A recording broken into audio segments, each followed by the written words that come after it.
Bismillahirrahmanirrahim. Assalamualaikum warahmatullahi wabarakatuh.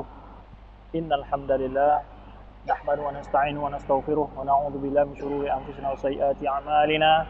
May yahdihillahu fala mudilla lahu wa may yudlil fala hadiya lahu wa asyhadu an la ilaha illallah wahdahu la syarika lah wa asyhadu anna Muhammadan abduhu wa rasuluhu la nabiyya ba'dah. Amma ba'd fa inna asdaqal hadits kitabullah wa khairul huda Muhammadin sallallahu alaihi wasallam. Wa syarrul umuri muhdatsat wa kullu muhdatsatin bid'ah wa kullu bid'atin dhalalah wa kullu dhalalatin finnar. Ma'syar ikhwah, puji dan syukur kehadirat Allah Subhanahu wa taala yang senantiasa melimpahkan rahmat dan karunia-Nya kepada kita sehingga kita masih diberi kesempatan untuk melanjutkan pelajaran kita pada kesempatan yang bahagia ini. Kemudian salawat serta salam buat Nabi kita Muhammad sallallahu alaihi wasallam. Semoga Allah senantiasa menjadikan kita orang-orang yang berpegang teguh dengan ajaran yang beliau bawa dan beri oleh Allah Subhanahu wa taufik dan hinayah untuk senantiasa mempelajari agama yang beliau bawa ini. Selanjutnya kita lanjutkan pelajaran kita dalam majelis tafsir pada minggu yang lalu atau pelajaran yang lalu kita sampai pada firman Allah Subhanahu wa taala. A'udzu billahi minasyaitonir rajim. Wa idz qala Musa liqaumihi innallaha ya'murukum an tadhbahu baqarah. Qalu atattakhidhuna huzwa qala a'udzu billahi an akuna minal jahilin. Qalu ud'u lana rabbaka yubayyin lana ma hi qala innahu yaqulu innaha baqaratun la faridun wa la bikun awanun baina dhalika faf'alu ma tu'marun. Qalu ud'u lana rabbaka yubayyin lana ma launuha qala innahu yaqulu innaha baqaratun safra'u faqi'un launuha tasurrun nadhirin. Qalu ud'u lana rabbaka yubayyin lana ma hiya innal baqara tashabaha 'alaina wa inna insyaallahu lamuhtadun. Qala innahu yaqulu innaha baqaratun la dhalulun tuthirul ardha wa la tasqil harta musallamatun la syiyata fiha. Qalu ana ji'ta bil haqq fadhabahuha wa ma kadu yaf'alun. Wa idh qataltum nafsan fadara'tum fiha wallahu mukhrijum ma kuntum taktumun. Faqulna idribuhu bi ba'dihha kadzalika yuhyil mauta wa yuriikum ayatihi la'allakum ta'qilun. ثم قست قلوبكم من بعد ذلك فهي كالحجارة أو أشد قسوة وإن من الحجارة لما يتفجر منه الأنهار وإن منها لما يشقق فيخرج منه الماء وإن منها لما يهبط من خشية الله وما الله بغافل عما تعملون. Pada ayat yang mulia ini Allah kembali hendak memberikan kepada kita pelajaran-pelajaran melalui kisah-kisah umat yang berlalu, yaitu masih dalam bicara tentang kisah Nabi Musa bersama umatnya. Ini pada kesempatan lain, yaitu dan ingatlah tatkala Musa berkata pada kaumnya, Innallaha ya'murukum an tadhbahu baqarah, bahwa Allah menyuruh kalian untuk menyembelih seekor sapi betina. Qalu atattakhidhuna huzwa, mereka menjawab atau berkata, apakah engkau ingin mengambil kami, menjadikan kami ini orang-orang yang diperolok-olokkan? Ya, apakah engkau ingin memperolok-olokkan kami? Qala a'udzu billahi an akuna minal jahilin. Musa berkata, ya, aku berselingkuh dengan Allah supaya bahwa aku termasuk dari orang-orang yang bodoh. Jadi dia berselingkuh dengan Allah agar tidak termasuk menjadi orang-orang yang bodoh. Aku berselingkuh dari Allah bahwa aku ini termasuk dari orang-orang yang bodoh. Pada ayat yang mula ini, ayat yang kisah Baqarah ini, kisah orang-orang Bani Israel disuruh untuk menyembelih Baqarah. Disebutkan dalam beberapa riwayat, di antaranya adalah Ibnu Abi Hatim dalam sanadnya, diriwayatkan dari Muhammad bin Sirin dari Abu Ubaidah As-Salmani. Ini riwayat ini adalah riwayat Israiliyat.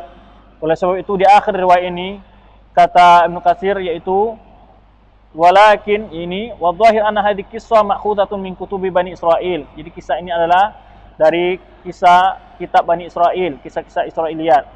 Wa hiya mimma yajuzu naqluha. Ini di antara yang boleh untuk dinukilkan atau diambil faedah. Walakin la nusaddiqu walakin la tusaddaqu wa la tukadzdzab. Karena tapi tidak boleh untuk dipercayai dan juga tidak boleh diingkari. Jadi tidak boleh diingkari juga tidak boleh dipercayai. Walidzalika la ya'tamidu 'alaiha illa bima wafaqal haqqa indana. Dan tidak bisa dipercaya berita-berita Bani Israil kecuali hal-hal yang sesuai dengan kebenaran yang terdapat di sisi kita, maksudnya sesuai dengan kitab kita Al-Qur'an Al Karim. Jadi itu mauqif karena Rasulullah SAW Ini banyak dalam hadis. Ada yang mengatakan hadithu anil Israil wala haraj. Dalam hadis lain beliau katakan la tuhadithu anil Israil. Ada yang membolehkan, ada yang tidak boleh. Kemudian ada juga yang boleh la tusaddiquhum wala tukadzibuhum. Dan juga di dalam riwayat lain disebutkan jangan kalian mendustakan, percaya dengan mereka, dan juga tidak boleh dibohongi, tidak percaya dengan berita yang mereka bawa. Inilah mauqif para ulama menyebutkan ketika Rasulullah SAW ada riwayat yang membolehkan. Di sini dikumpulkan oleh para ulama, boleh mengambil riwayat Bani Israil apabila sesuai dengan kebenaran yang terdapat dalam Al-Quran. Dan larangan Rasulullah SAW tidak boleh mengambil berita-berita dari Bani Israil itu adalah karena apa? Karena itu hal yang bertentangan dengan kebenaran. Jadi apabila terdapat berita-berita dalam kitab Bani Israil, ada yang wajib kita tidak percaya, ada yang wajib kita percaya, ada yang kita tidak boleh percaya, juga tidak boleh mendustakannya. Tidak boleh dibohongi. Artinya ini mutawakif. Kita di sana tidak memberi keputusan apakah kita menerima, percaya atau tidak percaya, karena kita tidak memiliki dasar untuk mengatakan ini benar atau dasar mengatakan ini tidak benar. Itulah itu wala tukadzibu wal tukadzibum. Di sini digunakan ketiga riwayat ini dikumpul oleh ulama maknanya. Pertama, apabila berita-berita dari Bani Israil yang wajib kita benarkan adalah apabila sesuai dengan hukum Al-Quran. Wajib, karena kita percaya itu, bahwa itu datang dari Allah dan itu terdapat dalam Al-Quran. Kemudian juga kita dilarang untuk percaya apabila sifat-sifat yang mereka sebutkan itu adalah sifat bertentangan dengan sifat Allah Subhanahu wa taala. Seperti mereka mengatakan bahwa Allah istirahat pada hari Sabtu. Ini wajib kita ini ingkari, dan ini bohong kita katakan. Nah, adapun hal-hal berita yang kita tidak memiliki keputusan tentang hal berita Bani Israil, maka kata Rasulullah kita disebut oleh ulama di sini adalah itu sifat kita tauqifiyah, tidak memutuskan apakah itu bohong atau benarnya apabila berita tersebut tidak terdapat di dalam Al-Quran dan juga tidak diingkari oleh Al-Quran. Tapi hal-hal yang bertentangan dengan isi Al-Quran wajib kita katakan itu tidak benar, seperti mengatakan Allah istirahat pada hari Sabtu dan macam-macam sebagai macamnya. Nah, kemudian apa juga boleh nggak kita belajar kepada orang-orang Bani Israil, mengambil Taurat mereka? Tetapi ini terdapat larangan dari Rasulullah SAW, sebagaimana riwayatkan oleh Jabir bin Abdullah, bahwa Umar bin Khattab datang kepada Rasulullah SAW. Ini diriwayatkan oleh Baihaqi dalam Syu'abil Iman dan dihasankan oleh Syekh Albani dalam kitab Mishkatul Masabih. Yaitu ketika Umar datang kepada Rasulullah SAW dan berkata, "Ya Rasulullah, inna nasma'u min ahaditha min Yahud. Inna nasma'u ahaditha min Yahudin." Ini wa tu'jibuna. Ini apa taro anak tuba ba'daha. Jadi kata Umar bin Khattab, "Ya Rasulullah, ada sebagian kita ini yang mendengar dari berita-berita itu cerita-cerita dari orang Yahudi. Ya, kadang-kadang membuat kita kagum dan cerita tu'jibuna. Kita kadang-kadang kagum, ini salut dengan cerita itu. Jadi bagaimana ya Rasulullah? Apa taro naktuba ba'daha? Bagaimana pendapat engkau ya Rasulullah? Bolehkah kita menulis sebagian darinya?" Kata Rasulullah jawabnya, "Atau amatahawifuna antum?" Apakah kalian ini termasuk orang-orang yang mutahawik, yaitu orang-orang tidak punya pendirian. Orang-orang yang tidak punya pendirian. Jadi, kama tahawakatil Yahud wan Nasara, sebagaimana orang-orang Yahudi dan Nasara tidak punya pendirian. Ya. Jadi laqad ji'tukum binaqi atau bayda'in naqiyah. Sungguhnya laqad ji'tukum biha bayda'an naqiyah. Sungguh aku telah datang dengan syariat yang putihnya, artinya suci, bersih, naqiyah, murni. Agama yang murni, naqiyah. Ya. Law kana akhi Musa hayyan, alau kana Musa hayyan ma wasi'ahu illa ittiba'i. Kalau seandainya Musa itu hidup, tiada yang dia punya pilihan kecuali dia itu mengikut aku. Karena Allah sebutkan dalam ayat, dikatakan oleh Allah, "Wa idz akhadha mitsaqan nabiyyina lama ataitukum bikitabin wa hikmatin thumma ja'akum rasul min indi musaddiqun lima baina yadaykum la tu'minunna bihi wa la tansurunna qala a'akhratum qalu aqrarna." Ya, qala fashhadu wa ana akum minasyahidin. Kata Allah ketika Allah mengambil sumpah daripada nabi-nabi. Ya, wa idz akhadha mitsaqan nabiyyin lama ataitukum. Tatkala diberikan kepada mereka lama ataitukum min kitabin wa hikmah, diberikan kepada mereka kitab dan hikmah. Ya, lamma ataitukum bi kitab wa hikmatin. Tsumma ja'akum rasulun min indi. Kemudian datang kepada kalian rasul dari aku. Di sini para ulama mengatakan maksudnya adalah Nabi Muhammad. Telah diambil sumpah para nabi, kalau seandainya diutus saat nabi itu hidup, dia wajib mengikut siapa? Mengikut Nabi Muhammad sallallahu alaihi wasallam. Ya, musaddiqul lima baina yadaykum, ya, musaddiqul lima, ya, yaitu tsumma rasul min indi musaddiqul lima baina yadaykum. Kemudian datang seorang rasul yang dari sisiku yang membenarkan segala apa yang ada di sisi kalian, artinya ajaran-ajaran kalian bawa kalian itu. Qala akhartum qala aqrartum. Allah bertanya, apakah kalian mau menerima? Aqrartum? Qalu aqrarna. Mereka menjawab, iya, kami menerima perjanjian ini. Ya. Qala fashhadu wa ana ma'akum minasyahidin.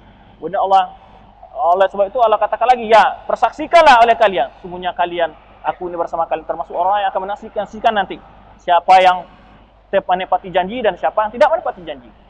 Jelas. Jadi oleh sebab itu, kalau ada orang mengatakan bahwa dia punya cara, yaitu mengatakan seseorang yang sudah sampai kepada tingkat wali, dia memiliki kekuasaan untuk keluar dari syariat Muhammad SAW, ini adalah kafir. Oleh sebab itu, ulama mengatakan di antara nawaqidul Islam, ya, adalah apabila seorang mengatakan anna, yaitu yajuzu li ba'dina ay yakhruju an syariati Muhammadin sallallahu alaihi wasallam. Itu dia berpandangan bolehnya sebagai manusia keluar dari syariat Nabi Muhammad sallallahu alaihi wasallam. Seperti orang-orang mengatakan, orang-orang Ittihadiyah, Hululiyah dan orang Wahdatul Wujud mengatakan bahwa mereka mempunyai ajaran lain daripada ajaran Nabi sallallahu alaihi wasallam. Ini adalah batil. Yaitu seperti perkataan mereka, mereka mendapat wahyu melalui mimpi-mimpi, kata mereka. Ialah mereka haddatsani rabbi an qalbi. Bahkan kami lebih baik daripada Muhammad. Apa? Karena mereka langsung menerima dari Allah, yaitu dari hati mereka langsung dari Allah. Adapun Muhammad melalui siapa? Melalui Jibril. Di kufur membawa, inilah kekafiran yang nyata. Orang-orang yang berkata seperti ini, mereka punya thariqah selain thariqah Muhammad, punya syariah selain syariah Muhammad, maka ini adalah kafir. Kemudian mengenai Bani Israel tadi, ya, di sini ada diriwayatkan tentang kisah ini, ya, sebagai tentang sebab kenapa Musa menyuruh Bani Israel menyembelih seekor sapi ini. Itu disebutkan dari riwayat ini, yaitu ketika itu kan rajul Bani Israel aqiman. Ada seseorang Bani Israel itu tidak punya keturunan. Ya, dia punya harta yang banyak, ya. Ini diriwayatkan oleh Abi Hatim. Sebenarnya tadi tanggapan Ibnu Katsir tentang riwayat ini bagaimana? Tidak boleh kita dustakan, juga tidak boleh kita bohongi. Boleh mungkin saja terjadi atau tidak. Tapi ini terdapat dalam kitab riwayat orang Bani Israel. Nah, tapi hal ini digunakan oleh para ulama, mungkin inilah kisah yang dimaksud dalam surah Al-Baqarah ini. Ya. Tapi kita pastikan ini, oleh sebab itu Syekh Abdurrahman As-Sa'di mengatakan, setelah menyebutkan ayat ini, beliau mengatakan kebanyakan orang-orang mufassirin menggunakan riwayat-riwayat Bani Israel untuk menerangkan maksud ayat ini. Sepantasnya tidak pantas, karena tidak boleh kita pastikan bahwa persis kisah ini yang dimaksud oleh ayat tidak. Cuman ada kisah di Bani Israel, kita tahu apa ini terjadi atau tidaknya. Kalaupun terjadi, belum tentu kisah ini yang dimaksud dengan kisah yang disebutkan dalam ayat Musa ini. Mungkin kisah lain yang mirip, ya kan, boleh saja. Oleh sebab itu kita tidak boleh mendustakan, juga tidak boleh mempercayainya. Nah, disebutkan dalam kisahnya, itu orang ini punya harta banyak, tidak punya keturunan. Dia mempunyai anak saudaranya yang akan mewarisinya. Lalu anak saudaranya ini membunuh orang yang punya harta banyak ini. Si pamannya ini, itu sebabnya, summat ihtamalahu lailan, lalu diambil mayatnya, dibuang ke desa tetangga begitu, ke desa tetangga. Lalu dituduh oleh membunuh adalah orang diletakkan di depan pintu salah seorang oleh dia, lalu dituduh orang inilah yang membunuh dia. Akhirnya terjadilah pertikaian di antara dua desa ini, hampir mereka tuh saling berbunuhan. Kemudian berbicaralah orang-orang yang punya akal dan punya pandangan dari mereka, bagaimana kalau kita pergi ke Musa, bagaimana hukum ini? Ya, bagaimana hukum ini? Lalu pergilah mereka ke Musa. Di sinilah Musa mengatakan, itu menyuruh menyembelih sapi betina untuk menghidupkan si mayat ini. Begini kisahnya selanjutnya. Yang mana kata Musa ketika mereka datang kepada Musa, kata Musa yaitu Allah menyuruh kalian untuk menyembelih seekor sapi betina. Jawaban mereka apa? Qalu atatakhiduna huzwa? Apa kalian engkau anggap menjadi kami orang-orang bahan olokan? Coba ini bagaimana sikap mereka. Jadi masih ragu mereka dengan Musa ini bahwa dia ini sebagai nabi. Malah dianggap apa yang hukum yang diberikan oleh Musa dianggap sebagai hal olok-olokan untuk mereka. Jadi oleh sebab itu, dalam hal seperti ini banyak sikap orang sekarang itu memperolok-olokkan hukum yang dibawa oleh Rasulullah SAW. Menganggap bahwa ini seperti anggapan orang, sebagian orang-orang yang mengatakan, orang-orang Mu'awilah mengatakan bahwa tujuan diturunnya ayat-ayat sifat itulah untuk ujian sebetulnya. Ada lagi orang Batiniyah mengatakan itu sebetulnya Muhammad itu nggak tahu itu maksud dari ayat Al-Quran. Jadi begitu mereka menganggap mentakwil ayat-ayat Al-Quran, bahkan kalau orang Bani Israel ini begini, ketika hukum diturun kepada mereka dianggap ini sebagai olok-olokan oleh mereka. Jadi mereka anggap ini sebagai olokan oleh mereka.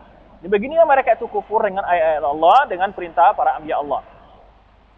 Ya, mereka ingkar sehingga mereka menuduh nabi ini orang yang berolok-olok. Ya. Lalu Musa menjawab, qala a'udzu billahi akuna minal jahilin.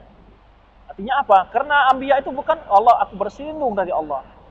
Bahwa aku termasuk orang-orang yang bodoh. Karena sifat Allah itu sifat siapa? Orang yang bodoh. Ya, yang berolok-olok apalagi dengan manusia, memperolok-olokkan manusia. Ini termasuk orang yang bodoh. Oleh sebab itu disebutkan oleh Syekh Nasir oleh Abdurrahman Sa'di dalam kitab tafsirnya itu tidak mungkin orang yang biasa memperolok-olokkan itu adalah sifat orang-orang yang bodoh.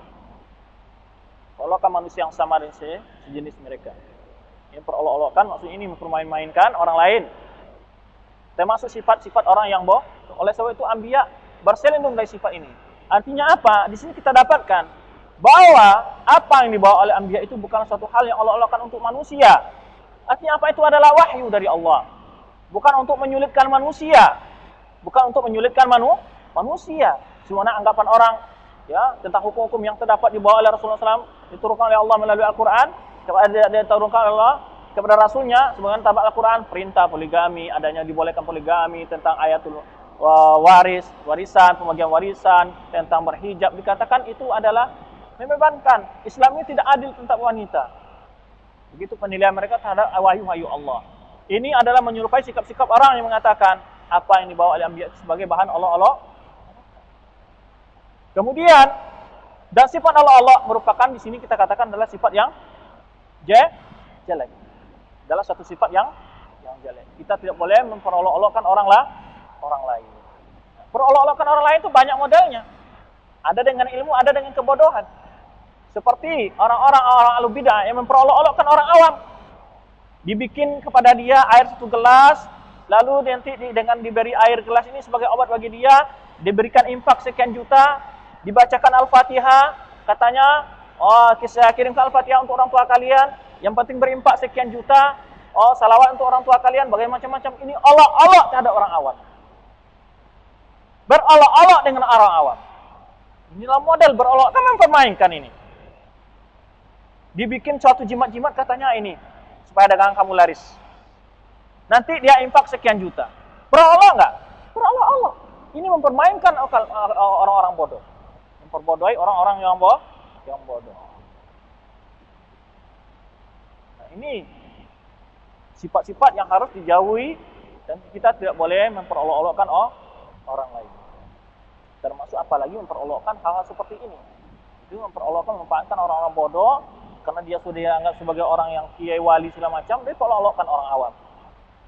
Dia ajar dengan berbagai zikir-zikir yang tidak ada.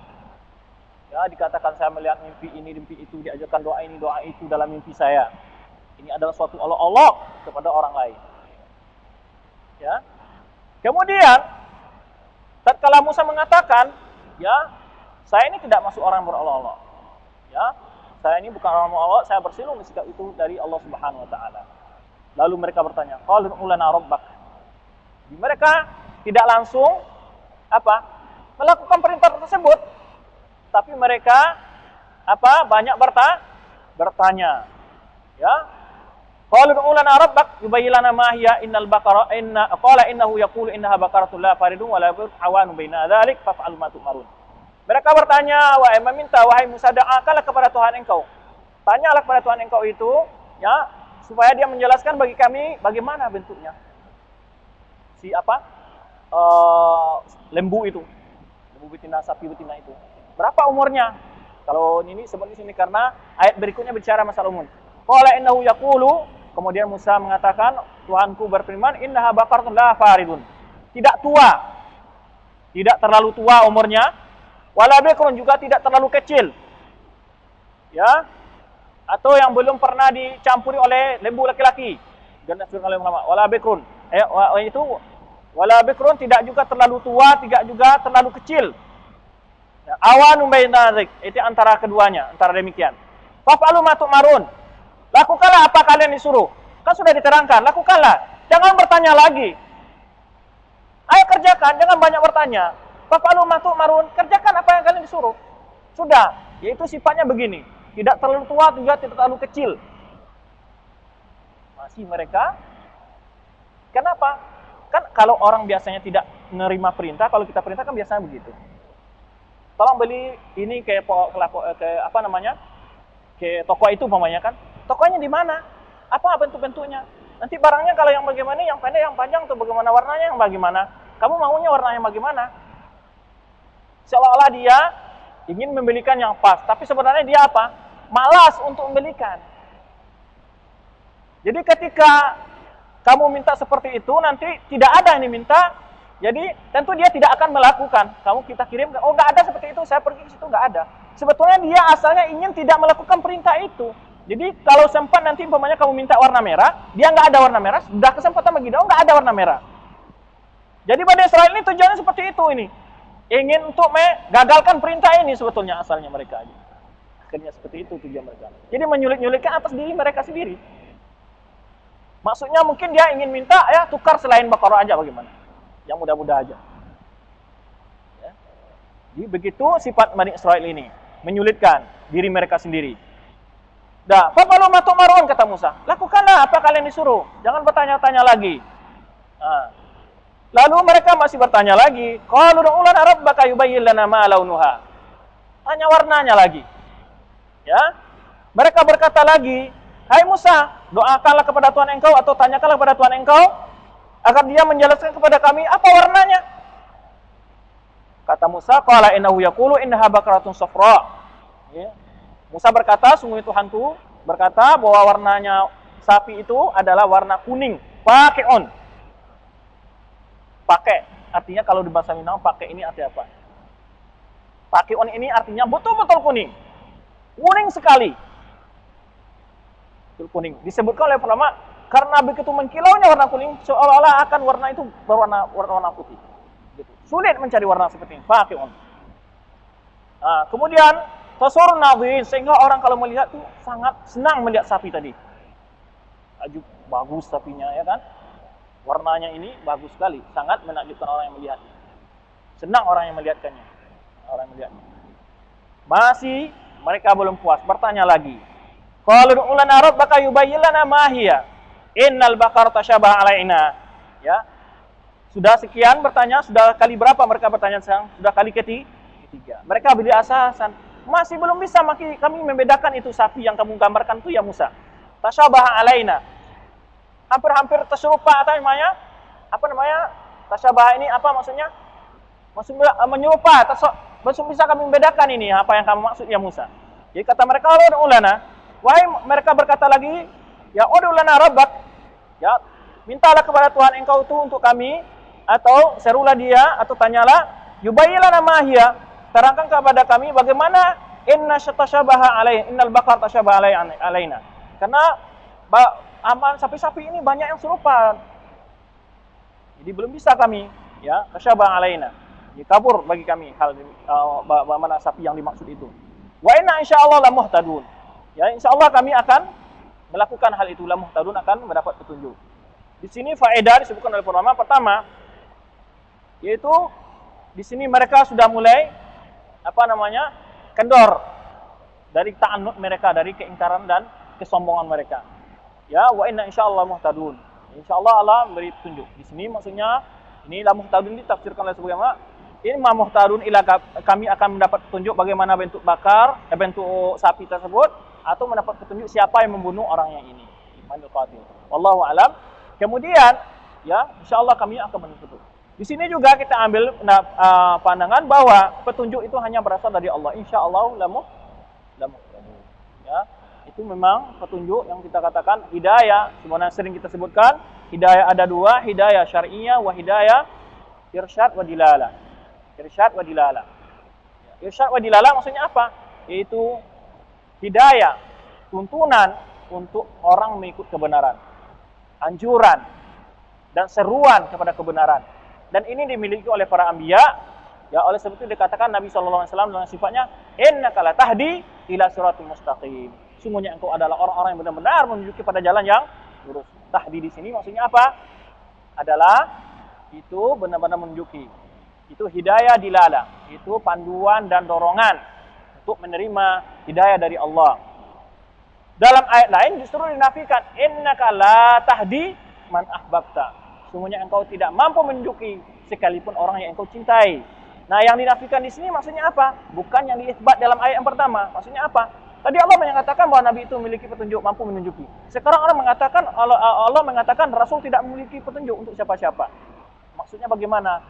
Yang dinafikan di sini bukan maksudnya yang diisbatkan di sana. Itu kata ulama. Yang dinafikan di sini adalah hidayah atau taufik. Bagaimana seorang tadi mau menerima dari hidayah dilalah tadi, panduan dan seruan dan dorongan tadi, mau dia menerima, itu hanya berada di tangan Allah. Oleh sebab itu Rasulullah SAW tidak mampu menunjuki pamannya. Nah, ini hidayah taufik. Nah, ketika kita kenal seperti ini, hidayah adalah dari tangan Allah. Oleh sebab itu kita senantiasa memohon kepada Allah, ihdinas siratal mustaqim. Senantiasa Allah membuka hati kita untuk menerima ajaran-ajaran yang terdapat dalam Quran dan ajaran-ajaran terdapat dalam sunnah Rasulullah sallallahu alaihi wasallam. Ya, ihdinas siratal mustaqim. Itu hidayah taufik yang kita minta kepada Allah Subhanahu wa taala. Kemudian setelah mereka mengatakan itu, ya, inna insyaallah muhtadun.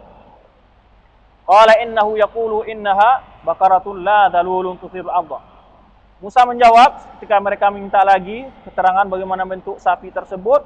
Musa menjawab, sungguhnya ia berkata sungguh bakar itu adalah yang tidak hina.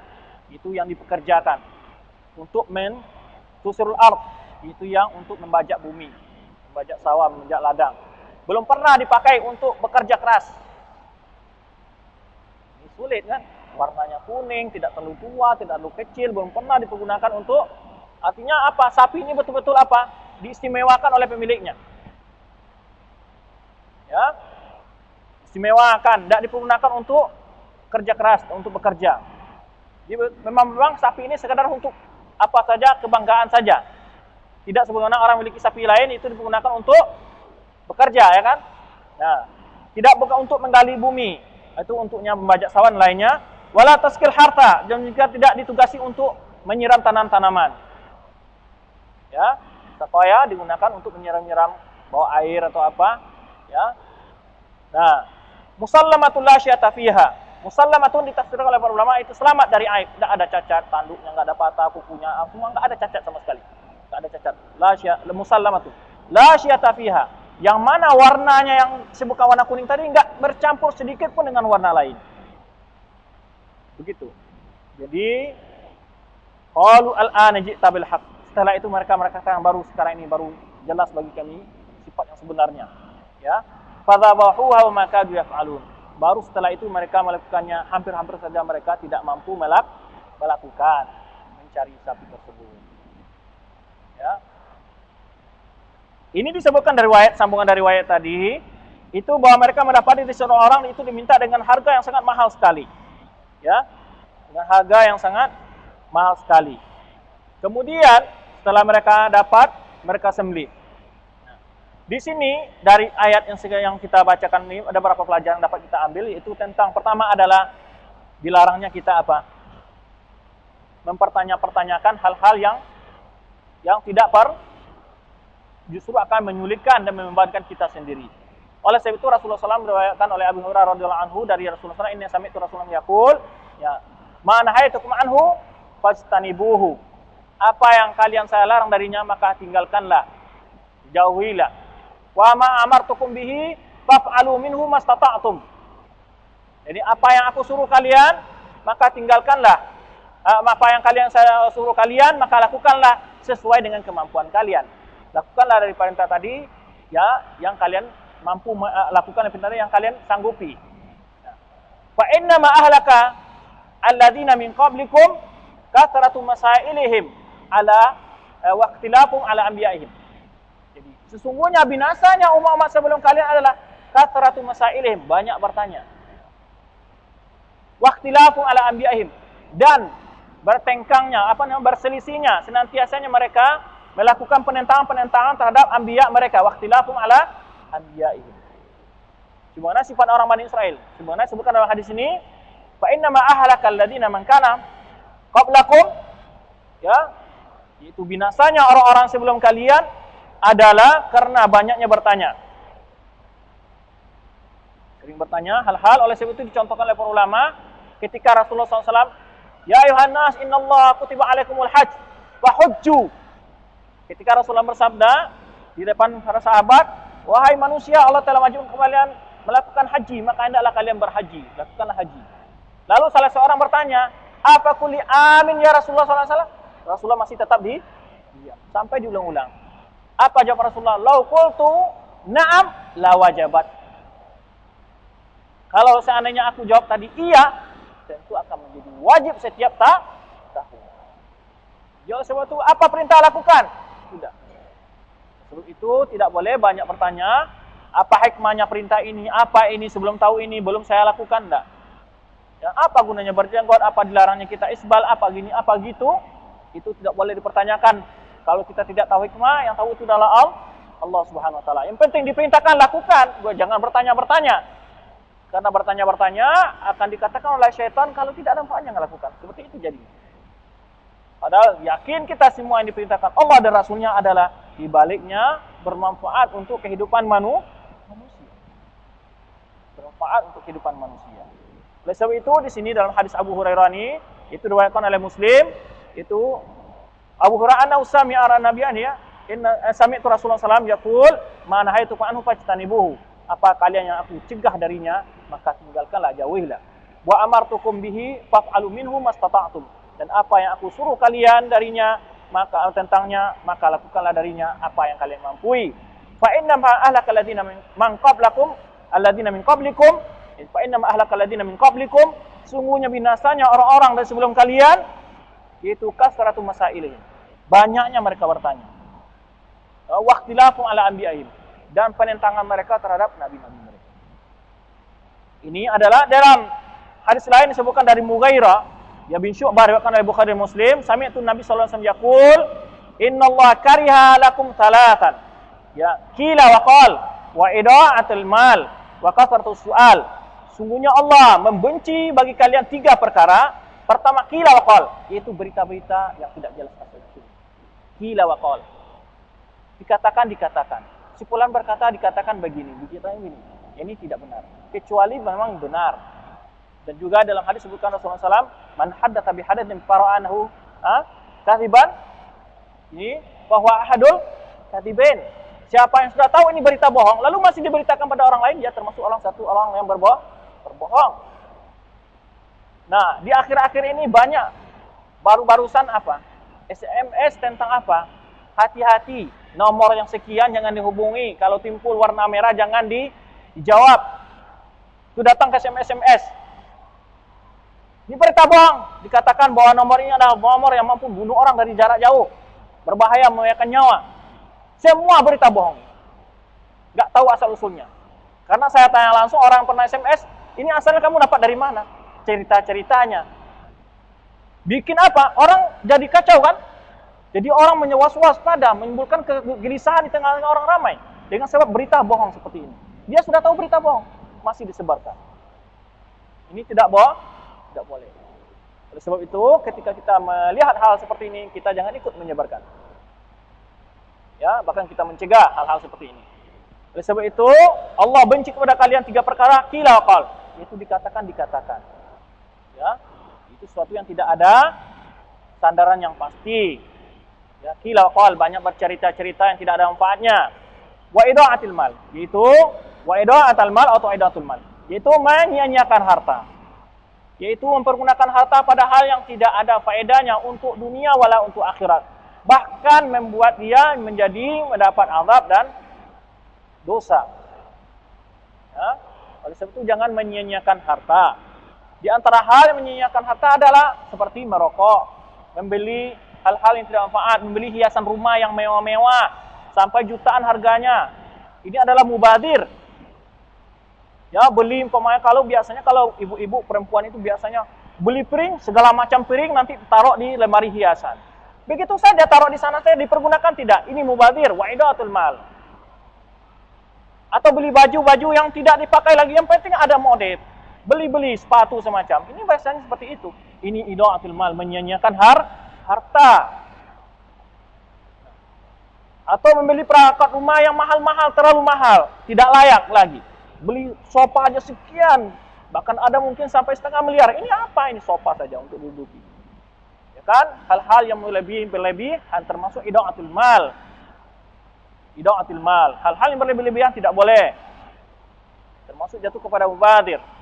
Ya, oleh sebab itu selayaknya lah manusia ini hidup sederhana, ya, dan jangan menyia-nyiakan harta. Karena harta ini sebenarnya sabdakan Rasulullah SAW dalam hadisnya apa? La tazalu qadamu 'abdin yaumil qiyamati hatta yus'alu an arba. Tidak akan pernah beranjak di tempat berdirinya sampai dia itu mempertanggungjawabkan 4 perkara. An umri fima afna, umurnya di mana dia habiskan berbuat maksiat atau berbuat taat. An syababi fima abla, masa mudanya di mana dia habiskan. Masa melajang di mana? Banyak bergurau, banyak mejeng, banyak apa? Atau banyak menghadiri pengajian. Rajin untuk belajar. Ya, banyak jalan-jalan atau bagaimana di masa muda. Ya. Kemudian an malihi fima iktasaba wa fima anfaqa. Min aina tasaba wa fima anfaqa. Yaitu tentang hartanya, di mana dia dapat dan ke mana dia infakkan, di mana dia habiskan. Nah, sebab itu, kemudian kasratus soal. Kasratus soal ini ditafsirkan oleh dua segi oleh ulama. Kasratus soal banyak bertanya dari segi ilmiah, hal-hal yang tidak takalluf, berlebih-lebihan, pertanyaan-pertanyaan yang tidak ada, ya, membawa faedah. Umpamanya bertanya, apa nama pohon yang dimakan oleh Adam? Kemudian umpamanya bertanya tentang kisah ini, sapi itu bagian mananya yang memukul mayat itu sehingga bisa hidup? Telinganya, kakinya, tangannya. Ini faedah-faedah yang tidak ada manfaatnya. Itu pertanyaan-pertanyaan yang tidak ada manfaat. Dan juga kasratus soal adalah banyak meminta, termasuk banyak meminta, termasuk hal seperti itu. Meminta kepada orang lain. Diriwayatkan oleh hadis Rasulullah lain, siapa yang meminta-minta dan dia tidak butuh, datang pada hari kiamat, laisa fi wajhihi syakun minal laham. Tidak ada punya daging sedikit pun. Hanya tulang saja di wajahnya nanti. Kenapa? Tidak punya malu. Nah, ini perbuatan-perbuatan mengamen yang meminta-minta di kereta api Islam menjadikan profesinya adalah ini meminta sedekah, satu perbuatan yang diharamkan dalam Islam. Tidak boleh meminta-minta tasawul, meminta-minta di jalanan. Haram. Apalagi sampai ada yang memperkaya diri dengan cara meminta-minta. Wallahu alam. Ya. Saya dengar ada yang punya rumah bagus tapi sudah profesinya senang meminta-minta itu. Apalagi sampai membuat-buat dirinya cacat. Di Jakarta tuh kalau antum lihat umpamanya di jembatan penyeberangan itu. Karena anak pernah lewat satu kali. Dan kebetulan orang yang lewat di depan anak adalah kenal dia. Kamu kan bukan gini katanya. Artinya kenalan jauh dari belakang. Apalagi ada pekerjaan. Jadi dibuat-buat. Sering banyak seperti itu. Kalau di musim-musim haji itu, kalau di Saudi itu banyak-banyak seperti itu. Orang yang datang dari Pakistan di mana-mana berbuat bikin-bikin seperti orang cacat dia. Ya kan? Atau datang ke hadapan jemaah haji dia disobek rompetnya, kemudian nangis-nangis ya, dilihat ini gitu, mahal untuk ganti, minta-minta lagi. Padahal dia sendiri yang robek.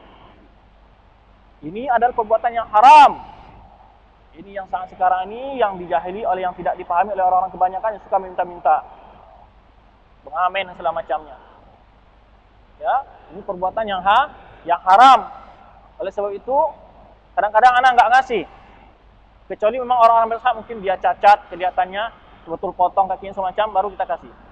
Karena tidak boleh kita kasih hal seperti ini, membuat mereka ketagihan. Buat mereka ketagihan. Oleh sebab itu, hendaknya hal-hal seperti ini harus kita sampaikan nasihat-nasihat kepada orang-orang seperti ini. Perbuatan yang haram, apalagi sampai membuat dirinya cacat. Ya, membuat dirinya cacat atau memperkaya diri dengan cara meminta-minta di jalan. Sedikit beberapa pelajaran dari kisah singkat ini, kemudian kita lanjutkan kisah ini. Tatkala mereka mendapatkan ya Baqarah tersebut, mereka disuruh menyembelih dan telah disembelih, itu disuruh menyembelih, lalu apa? Ya, disuruh menyembelih dan lalu disuruh dipukul. Wah. Ini disebutkan ayat berikutnya, wa id qataltum nafsan fadara'tum fiha. Ketika kalian membunuh sebuah jiwa, ini maksudnya kan hampir mirip dengan kisah Bani Israel tadi.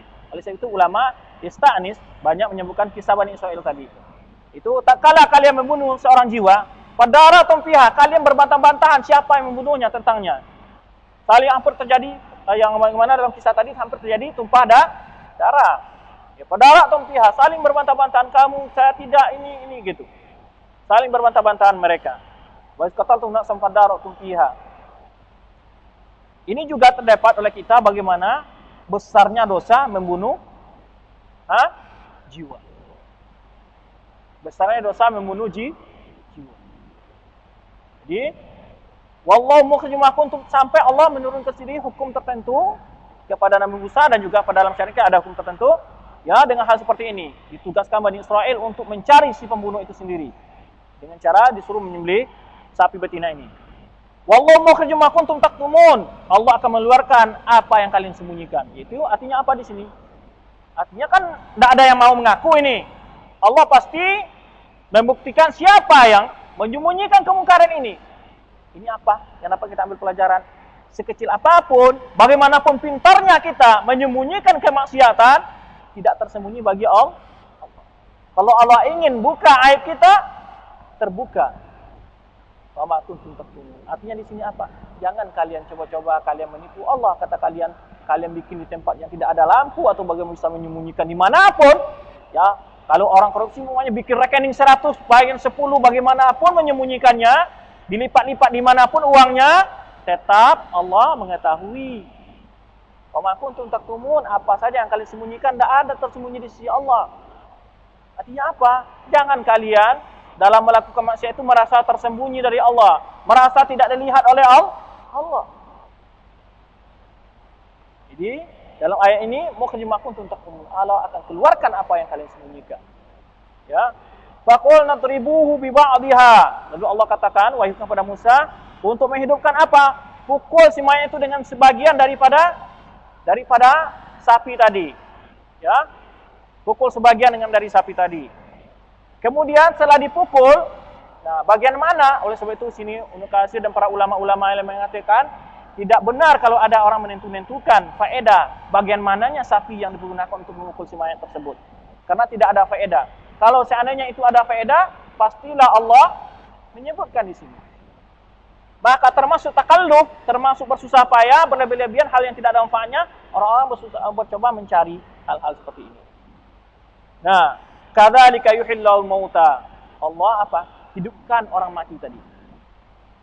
Dengan dipukul salah satu bagian dari sapi tadi. Hidup dia, apa katanya? Yang membunuh saya adalah si fulan. Dalam riwayat Bani Israel tadi apa? Ditunjuklah anak saudara yang tadi. Tapi kita katakan tadi, boleh saja kisah ini itu kembali digati. Tidak, mungkin saja yang membunuh tidak anak saudaranya, mungkin saja kisah-kisah yang lain. Ya kan, apa yang dimaksud dalam ayat ini? Oleh sebab itu tidak pastikan kisah Bani Israel ini adalah sesuai dengan apa yang dimaksud dengan ayat ini seperti yang kita katakan tadi. Oleh sebab itu, ini Syekh Abdul Rahman Sa'di seperti yang kita katakan, beliau memberikan mulahadhah terhadap ini, itu catatan tidak benar apabila kita cocokkan antara kisah ini pas dengan ayat ini, memastikan tidak boleh. Boleh saja terjadi kisah seperti ini 5 kali, bersekian kali di tengah Bani Israel. Boleh saja yang membunuh itu tidak anak pamannya, ya kan, boleh saja. Wallahu a'lam. Nah, kita hiduplah mayat tadi, lalu dia menunjukkan siapa yang membunuhnya. Setelah itu dia mati lagi. Kemudian Allah katakan, wa yuriikum ayatihi. Mana ayatnya di sini yang maksud Allah? Allah perlihatkan kepada kalian ayatnya. Bagaimana Allah menghidupkan orang yang mati? Salah satu dalil ala bi'ta bahwa Allah mampu menghidupkan orang telah mati, ini dalilnya. Allah mampu menghidupkan orang yang telah mati, bahwa kebangkitan itu adalah hak, benar adanya, dengan banyak dalil dalam Al-Quran. Ya, dari banyak dalil dari Al-Quran, bahwa jiwa yang telah mati akan dibangkit oleh Allah Subhanahu wa taala. Jadi demikianlah Allah menghidupkan orang-orang yang sudah mati. Wa kadzalika yuhyil mauta. Ya. Demikianlah Allah nanti menghidupkan orang yang telah mati, kata Allah. Artinya apa? Ingatlah kalian yang melakukan maksiat, kalian yang tidak percaya dengan ada hari berbangkit. Lihat ini, Allah menghidupkan orang yang telah mati. Benar enggak ada orang yang bisa hidup, orang mati yang bisa hidup? Itu dengan dalil ini ditunjukkan Allah. Kadzalika yuriikum wa yuriikum ayati, kadzalika yuhyil mauta wa yuriikum ayati. Demikian Allah melihatkan kepada kalian tentang ayat-ayat kekuasaannya. Kekuasaannya. La'allakum ta'qilun, mudah-mudahan kalian orang yang berakal. Sedikit di sini tentang arwah. Tentang arwah yaitu wa yuriikum ayatihi. Yuhyil mauta, ketika orang mati. Ini kebetulan ada Pak Ali bawa kemarin buku tentang arwah. Itu enggak satu pun di sana yang mendukung pendapat mereka yang mengatakan adanya arwah 40 hari sini. Karena di awal buku itu mukadimah yang menulis itu tidak ada dalam buku Ibnu Qayyim. Itu adalah mukadimah orang yang menterjemah itu sendiri. Dan terjemahannya banyak salah. Di Dimashqi dikatakan Damsyik. Ada banyak terjemahan salah. Nama-nama apa semacam, banyak terjemahan salah. Tetapi madmun buku itu adalah tentang itu memang dari perkataan Ibnu Qayyim kebanyakan di akhirnya memang tidak ada tentang satu pun. Bahkan itu adalah membantah anggapan orang yang mengatakan bahwa nyawa itu ada di bumi setelah meninggal. Buku-buku itu kalau dibaca terakhir semua menentang pendapat-pendapat orang yang pernah Bapak Ali sebutkan, itu semua menentang itu. Tidak sesuai sama sekali. Hanya itu mukadimah saja yang ditulis oleh orang sendiri, tidak ada hubungan dengan buku terakhir. Buku terakhir walaupun ada catatan-catatan, tapi apa yang dimaksud oleh mereka tidak ada sama sekali dalam buku tersebut. Nah, oleh sebab itu arwah orang yang telah meninggal berada di alam barzah. Berada di alam barzah. Berada di alam barzah dan tidak ada lagi di bumi. Dan hubungan dengan jasad, Allahu alam, adalah hubungan itu alam gaib. Dari situ Allah katakan, yas'alunaka 'anir ruh, qulil ruhu min amri rabbik. Ketika mereka bertanya kepada engkau tentang nyawa, tentang ruh, katakanlah ruh itu adalah urusan. Tak seorang pun tahu bagaimana bentuknya ruh itu, bagaimana perjalanan ruh itu. Ya Allahu alam, bagaimana itu adalah termasuk hal yang gaib bagi kita. Makannya ruh bagaimana, minumnya ruh bagaimana, berjalannya ruh, terbangnya cepatnya, baratangnya bagaimana. Allahu alam itu semua. Allah mampu membalikkan ruh. Allah mampu saja menghubungkan, mengazab, walaupun ruh tidak berada di waktu itu di dalam tanah, dan jasadnya di dalam tanah. Mampu saja Allah mengazab, kedua-dua merasakan saling diazab. Apa sulitnya? Kan ada orang mengatakan bagaimana ada azab kubur. Ruhnya kan kalau dia umpamanya orang baik diendiin, kalau ini dipisijin, kalau orang durhaka disijin, sedang ketumbuhnya kan ada di dalam perut bumi. Apa Allah tidak mampu? Bagaimana kalau kita contoh saja, ini bayi janin yang ada di dalam perut ibu, bagaimana dia bernapas? Hidup nggak dia? Hidup. Bagaimana dia makan? Bagaimana dia minum? Semua seperti itu. Allah mampu menghidupkan manusia dimanapun saja. Allah mengatur kehidupan dengan kuasaannya. Dan itu adalah alam gaib yang wajib kita iman. Dan roh apabila orang meninggal tidak tetap di bumi ini. Itu tidak tetap di bumi ini. Berada di alam barzah. Bagaimana keadaan hubungan roh dengan itu tidak disebutkan ya, dalam hadis pun ayat-ayat hubungan antara roh dengan jasadnya. Ya, yang penting itu banyak kabar-kabar yang kita hanya wajib mempercayai berita-berita tersebut. Ya. Oleh sebab itu, di sini Allah menghidupkan orang yang telah mati adalah suatu kekuasaan yang azim, tanda kekuasaan Allah, kebesaran kekuasaan Allah. Hidupkan orang yang telah mati. Oleh sebab itu, ayat ini adalah ayat bagi orang Bani Israel, yaitu yang menceritakan kepada mereka bagaimana Allah memperlihatkan kekuasaannya, yaitu tentang hari dibangkitnya manusia atau dihidupkannya manusia kembali. Kemudian ayat berikutnya, "Tsumma qasat qulubukum min ba'di dzalik." Kemudian hati kalian menjadi kasar, kesat, ya, kasar ya. Setelah demikian itu. Kenapa hatinya menjadi kasar? Tidak apa? Hanya ayat-ayat Allah itu lewat saja. Tidak memberikan pengaruh dalam tingkah lakunya. Setiap hari, setiap saat melihat kekuasaan Allah, dia tetap saja melakukan berbagai bentuk maksiat kepada Allah. Ini sudah nyata bagaimana ayat Allah menghidupkan orang yang sudah mati, mereka masih tetap melakukan hal-hal yang kufur dan ingkar kepada Allah Subhanahu wa taala. Qasat qulubukum. Ini pelajaran bagi kita. Apabila kita senantiasa dinasihati tidak berubah, berarti hati kita sudah mati. Hati kita sudah kasat. Ya. Itu tsumma qasat qulubukum min ba'di dzalik. Kemudian setelah itu hati kalian menjadi kasar. Karena setiap orang yang tidak mau mengambil idzah, la yasta'idu bil mau'izah, tidak diberi pelajaran, tidak mengambil pelajaran, beginilah hati orang tersebut. Di mana sifat-sifat orang kafir katakan, yaitu sa'un antartum alam tunturum la yu'minun. Sama saja. Dinasihati, tidak dinasihati sama saja. Tidak ada berubah. Begitu. Jadi ada manusia seperti itu. Diberikan oleh Allah ayatnya yang berupa azab. Gempa, bencana, banjir bandang, banjir, gunung api, semuanya. Namun manusia masih tetap berhati kasar. Tidak tunduk, tidak melunakkan gunung api yang itu mengancam kehidupannya, nanti hatinya tidak membawa kepada ketaatan kepada Allah Subhanahu wa taala. Itu ayat-ayat kauniyah. Ketika orang hatinya tidak lenyah, lunak melihat bagaimana itu. Karena hati keras ini apa? Keras hati ini maksudnya menolak perintah Allah. Menolak perintah-perintah yang dibawa oleh Rasulullah SAW. Keras hatinya dalam melakukan maksiat. Keras hati, tidak mau berubah. Sebab itu Allah perlihatkan kepada kita ayat-ayat yang banyak. Ini, oleh sebab itu apabila orang tidak mampu, tidak mendapat.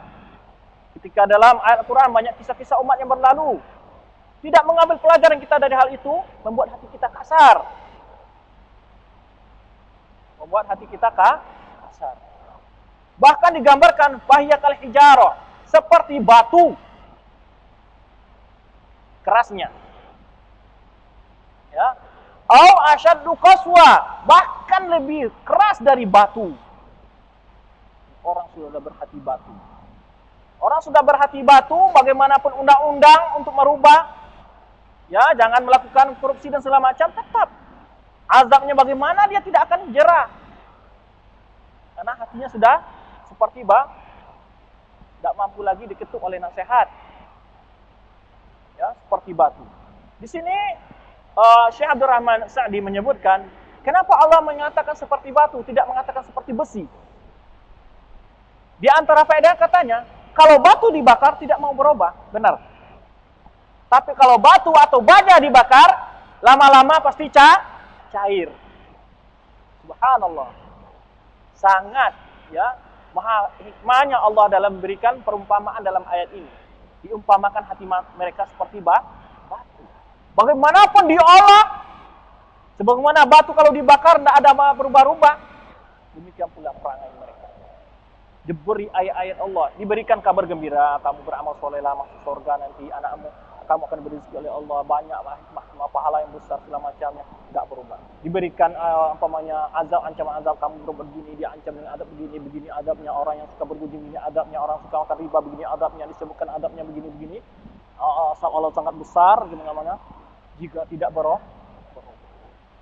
Datang lagi musibah bencana, masih tetap tidak berubah.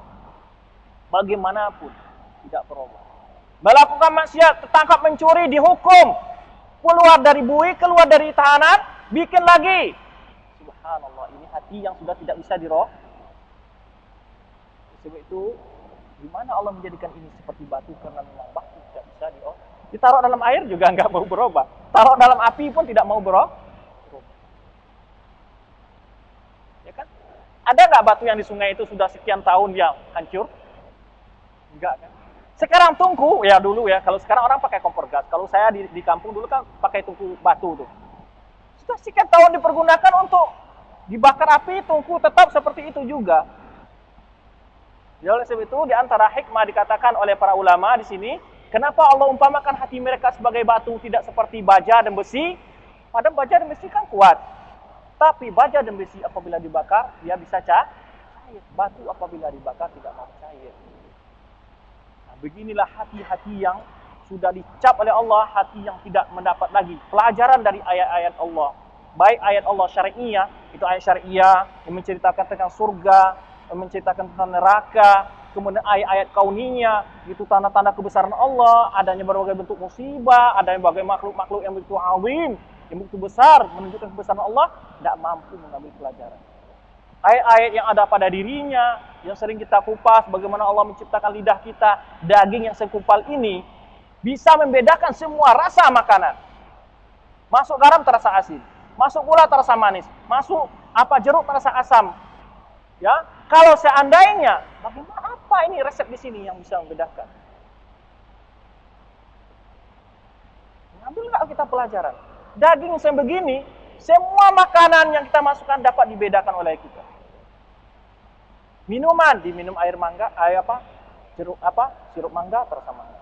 Jeruk jeruk nangka atau apa semacam dapat dibedakan. Air putih dibedakan. Nikmat yang sangat amat. Kapan kita mengambil pelajaran? Subhanallah, jadi kalau manusia sedikit saja melihat ayat-ayat Allah, sungguh dia akan tertunduk dan simpul di hadapan Allah dengan perintah-perintah Allah. Ya kemarin antal haq ya Rabb. Kamu benar ya Rabb. Ajaranmu benar, Rasul kamu benar, janjianmu benar, surga itu ada, neraka itu ada ya Rabb. Yakin dia, benar-benar yakin. Dia cinta kepada Allah. Dia berusaha untuk menjalankan perintah Allah. Ya oleh sebab itu ketika kita diingatkan dengan ayat Allah, hadis-hadis Rasulullah, jangan hanya kita katakan masuk telinga kanan, keluar telinga kiri. Bagaimana sifat orang mukmin disebut oleh Allah dalam surah Al-Anfal? Wa idza tuliyat 'alaihim ayatuhu zadatuhum iman. Dibacakan kepada mereka ayat Allah, iman mereka menjadi bertambah. Wajilat qulubuhum. Wa idza tuliyat 'alaihim ayatuhu zadatuhum iman wa innamal mu'minuna alladziina idza dzukirallahu wajilat qulubuhum. Apalagi Allah wajilat qulubuhum, hati mereka bergetar. Karena lunak. Hati mereka tidak seperti batu. Jadi wajilat qulubuhum. Jadi bagaimana dengan hati-hati kita? Sekian nasihat, sekian ajaran lewat begitu saja. Tanpa ada meninggalkan bekas. Kita bersinggung dari hati yang seperti ini kepada Allah Subhanahu wa taala. Semoga hati kita hendaknya itu hati yang menerima hikmah. Itu dibukakan hati kita oleh Allah menerima ajaran-ajaran yang sampai ke telinga kita, itu ajaran Allah dan ajaran Rasulnya dapat kita amalkan semua. Itu menyerap ke dalam hati kita. Kemudian, yakni au asyadu qaswa. Bahkan kata Allah bahkan hati mereka itu lebih hati kalian itu lebih kasar ya daripada batu, lebih keras daripada batu.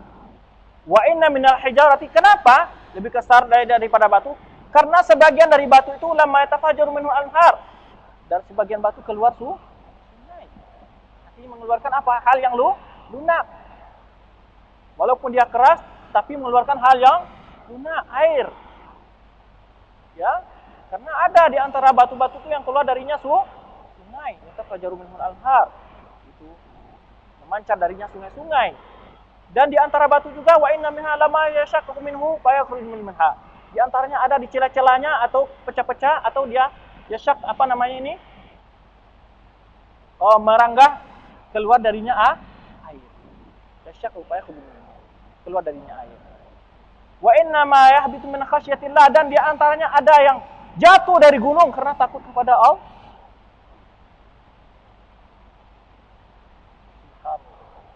Beginilah hati. Bagaimana hati kita kira-kira ketika mendengar ayat azab menjadi takut enggak? ketika menjadi terdengar ayat-ayat rahmat, ayat-ayat harap surga, nikmat, bagaimana hati kita tertarik nggak dengan hal-hal seperti itu? Jadi, karena di sebagian batu itu justru jatuh karena takut kepada Allah. Ramallahu bighafil amma ta'malun. Sungguhnya Allah tidak pernah lalai terhadap apa yang kalian lakukan. Kata Allah Subhanahu wa taala, Allah tidak pernah lalai dengan apa yang kalian lakukan. Artinya apa? Di sini adalah menimbulkan sifat apa dalam pada kita? Khasyah. Menimbulkan kita khauf, takut kepada Allah. Kalau Allah tahu semua apa yang kita lakukan. Apa yang harus kita lakukan? Artinya hati kita, kalau Allah tahu, berarti kita harus berlaku yang baik. Kalau Allah tahu kita melakukan jahat, arti Allah apa? Kita akan diberikan ganjaran yang setimpal. Artinya, wa mallahu bighafil amma ta'malun, ayat singkat ini memberikan sifat dalam diri kita apa? Yaitu tentang sifat khasyah kepada Allah, takut kepada Allah, khauf kepada Allah. Kemudian juga menimbulkan sikap kita beriman dengan Allah, bahwa ilmu Allah itu maha luas, tak satu pun tersembunyi. Sekecil apapun perbuatan kita. Inilah di dalam ayat yang ini banyak dalam kisah-kisah Bani Israil sebagaimana kita katakan banyak sekali ibrah-ibrah dalam ini diambil yang dapat kita ambil dalam cerita kisah Nabi Musa bersama umatnya ini. Allah tujuan dari ini diturunkan oleh Allah adalah supaya kita mengambil ibrah, pelajaran-pelajaran agar kita jangan bersikap sebagaimana mereka bersikap. Jangan hati kita keras sebagaimana hati mereka keras. Jangan hati kita ini jangan kita seperti tindakan mereka yang selalu bertanya tentang sesuatu yang tidak ada hikmahnya. Atau selalu dengan tujuan untuk menolak perintah Allah, dia bertanya-bertanya, apa gunanya ini, apa faedahnya ini, dan itu. Tapi hendaknya kita harus taslim, menyerah kepada Allah. Bahwa yakin semua yang diperintahkan Allah adalah baik untuk kehidupan kita. Inilah beberapa pelajaran yang dapat kita ambil dalam ayat singkat ini. Mungkin bisa saja kita baca tafsirnya mukhtasar ini secara ringkas saja. Yaitu kemudian Allah berkata, wa idh qala Musa liqaumihi, tatkala Musa berkata, ingatlah ketika Musa berkata kepada kaumnya, sungguhnya Allah menyuruh kalian untuk menyembelih sapi betina. Mereka berkata, apakah kamu akan menjadikan kami sebagian Allah kan? Mereka Musa berkata, aku berseru dengan Allah dari termasuk orang-orang yang bodoh. Allah menyebutkan kepada Bani Israel dengan nikmatnya kepada mereka, itu memperlihatkan kekuasaannya yang luar biasa. Kejadian-kejadian luar biasa bagi mereka dalam perkara sapi betina ini. Tapi perlu kita ingatkan, ada di sana kaum yang akhzahumullah, yang mengatakan sapi betina sini adalah Aisyah. Siapa mereka? Adalah Rafidah alaihim ma yastahiqu minallah. Mengatakan mereka menafsirkan Baqarah di sini adalah maksudnya Aisyah. Ini orang-orang Syiah Rafidah. Akhzahumullah. Mereka menafsirkan dengan ini yang dikenal oleh ulama dengan tafsir isyarah. Mereka mengatakan tafsir isyarah. Orang-orang Rafidah mengatakan menafsirkan Baqarah di sini adalah Aisyah. Subhanallah. Ada bukan azim. Kebohongan nyata ini oleh mereka karena saking dendamnya mereka pada Ummul Mukminin ini sampai mengatakan sapi di sini. Astagfirullah. Itu perkataan yang begitu hina. Perkataan yang mewakili kepada kekufuran. Oleh sebab itu dikatakan oleh ulama, siapa yang masih menghina Aisyah, tidak percaya dengan ayat An-Nur yang menyatakan bahwa Aisyah itu adalah wanita suci, itu bara Allah min fawqis samawat, masih mengatakan apa yang dikatakan oleh kaum munafikin, la syakka fi kufrihi. Dia tak ragu lagi dengan kekafiran dia. Ini orang-orang yang telah menyakiti Rasulullah melalui menyakiti istri beliau yang tercinta. Beliau katakan ketika siapa bertanya kepada Rasulullah SAW, ma'habun nas ilaika ya Rasulullah. Qala Aisyah. Minar rijal abuha. Ketika Rasulullah ditanya, siapa manusia yang paling engkau cintai ya Rasulullah? Aisyah. Dari laki-laki, bapaknya itu Abu Bakar Siddiq radhiyallahu anhu. Bagaimana orang ini membenci, merumpamakan orang yang paling dicintai oleh Rasulullah SAW dikatakan adalah Baqarah yang masuk dalam surat ini. Innalillahi. Subhanallah, ini betul-betul kita kelihatan bagaimana ini apa yang ada dalam hati orang-orang Rafidah ini. Kebencian mereka terhadap para sahabat Rasulullah SAW, para istri Rasulullah SAW. Kemudian Di sini Allah katakan, ini mengingat tentang nikmat mereka, itu dalam perkara hal-hal yang terjadi luar biasa dalam perkara sapi betina ini. Itu menjelaskan tentang bayanul qatil, itu tentang orang yang membunuh. Falamma syaqu amrahum, tatkala mereka mengadu tentang persoalan mereka yang terjadi antara mereka kepada Musa, kemudian Allah menyuruh mereka untuk menyembelih yaitu sapi betina ini. Lalu mereka menjawab, sebelum kita katakan tadi, inilah sikap yang kurang baik bagi mereka pada anbiya mereka, dituduh Nabi ini sebagai orang yang berolok-olok. Kemudian atas tazi'u bina, mereka katakan kepada Musa, engkau berolok dengan kami. Qala a'udzu billahi a'tuna minal jahilin. Jawab Nabi Musa alaihissalam. Fa huwa walja'a ila Allah. Maka Musa berselindung kepada Allah dengan dari sifat yang dituduhkan oleh mereka, ayyakuna minal mustahliin jahilin, termasuk dari orang-orang yang berolok, orang-orang yang bodoh. Wan nabi la yaf'al hadza, karena nabi tidak akan pernah membuat hal yang begini. Tatkala mereka yakin akan kebenaran Musa dalam perkataannya, mereka masih bertanya, serulah Tuhan engkau untuk kami, supaya ia menjelaskan bagi kami apa itu sapi itu. Wa ma kana Allahu liya'mura, dan sungguhnya Allah tidak akan pernah memerintahkan kecuali hal yang itu. Allah sebetulnya tidak menyuruh kecuali hanya menyembelih sapi manapun saja. Ayyan kana, sapi manapun saja. Walakin inadum, tetapi kemungkaran, kebangkangan mereka. Ya. Wa kasru su'alihim ala anbiya'ihim, dan banyak pertanyaan-pertanyaan mereka terhadap nabi mereka. Ini yang kita bacakan tadi hadis Rasulullah SAW dari Abu Hurairah radhiyallahu anhu. Kasratu masailihim wa ikhtilafu ala anbiya'ihim. Ini yang membinasakan mereka. Banyak bertanya tapi tidak ada faedahnya. Itu banyak pertanyaan mereka terhadap Nabi. Da'ahum ayyaqulu, sampai mereka berkata lagi. Serulah Tuhan engkau untuk kami supaya menjelaskan mahia. Ya, bagaimana bentuknya sapi itu? Yaqulu innaha baqatun la farid. Lalu dia jawab bahwa sapi itu tidak tua, tidak pula kecil, yaitu awan baina dzalik, di antara demikian itu. Maka Musa mengatakan, kerjakanlah apa yang kalian disuruh. Artinya, la kabiratan, la saghiratan, tidak besar, tidak kecil. Lam yalhuqa fahal, artinya belum pernah dicampuri oleh sapi yang, artinya belum pernah digauli oleh sapi yang laki, jantan. Bukan laki ya, jantan. Bal hiya aqwa ma takunu bil qar, karena dalam sifat ini sapi yang seperti ini adalah itu sapi yang sangat kuat. Wa ati'u amrallah bima ya'mukum, ini yaitu fa'alu ma tu'marun, yang kita katakan tadi, kerjakanlah, sudah. Kata Musa, jangan kalian bertanya lagi. Wa ati'u amrallah, taatilah perintah Allah, bima ya'murukum bihi, dalam hal yang kalian disuruh dengannya. Min dabhi baqarah, yaitu dari menyembelih seekor sapi betina. Maka masih bertanya mereka, qalu du'u lana, mereka berkata lagi, serulah Tuhan engkau untuk kami, dan dia menjelaskan kepada kami bagaimana warnanya. Qala innahu yaqulu lahu, Musa berkata, sungguhnya Tuhanku berkata, sungguh sapi itu sapi yang kuning, sangat kuning, ya, launa tasurun nasi, yaitu sangat mengagumkan orang melihatnya, senang orang yang melihatnya karena bagusnya sapi tersebut. Qala al-Aufi fi tafsir an Abbas, yaitu berkata Aufi dalam tafsir Ibnu Abbas, itu dari Ibnu Abbas, pakai launaha, yaitu warnanya sangat pekat, yaitu yakni syadidus safra, betul-betul kuningnya itu betul sangat. Takadu min safratiha tabid, hampir-hampir saja karena begitu sangat kuningnya seperti putih, memutih warnanya, mengkilat sekali kuningnya. Wa qalu tasurun nadhirin, atau tu'jibun nadhirin, sangat mengagumkan orang yang melihatnya. Qalu ulana, masih mereka bertanya, mereka berkata lagi, serulah Tuhan engkau untuk kami, dan dia menjelaskan kepada kami apa itu bakar yang dia, karena bakar ini masih terserupa, masih samar bagi kami, masih samar bagi kami. Jadi wa inna insyaallah muhtadun, semoga kami insyaallah akan mendapat petunjuk. Wa hadza min syiddati inadi wa ikhtilafin, ini menunjukkan lagi bagaimana kebangkangan mereka dan penentangan mereka terhadap nabi mereka. Kemudian Musa menjawab, sungguhnya Allah berkata, Tuhan berkata, yaitu sapi yang tidak pernah dihinakan untuk bercocok tanam dan tidak pula untuk menyiram tumbuh-tumbuhan, dan selamat dari segala aib yang tiada dicampuri warnanya sedikit pun oleh warna lain, itu warna kuning tadi. Lalu mereka mengatakan, qalu an ji'ta bil haq, lalu mereka mengatakan, sekarang baru engkau datang dengan ciri atau sifat yang benar. Pada bauha maka dia fa'alun, lalu mereka menyembelihnya, hampir-hampir saja mereka tidak melakukannya.